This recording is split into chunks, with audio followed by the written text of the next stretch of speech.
Přišel jsem z večíra k hrádu a potom... Co potom?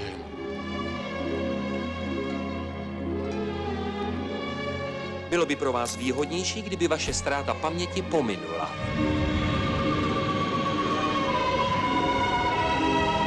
Vždyť je-li zde ten pomatenec, bude s ním samozřejmě proti své vůli. I ona.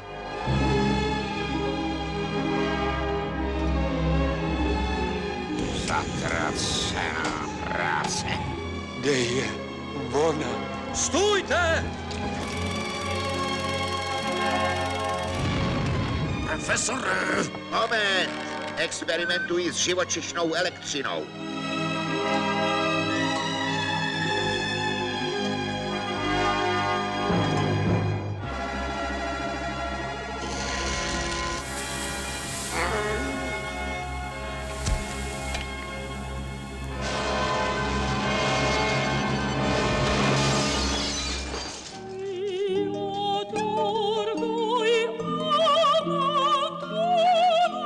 Již nemohu.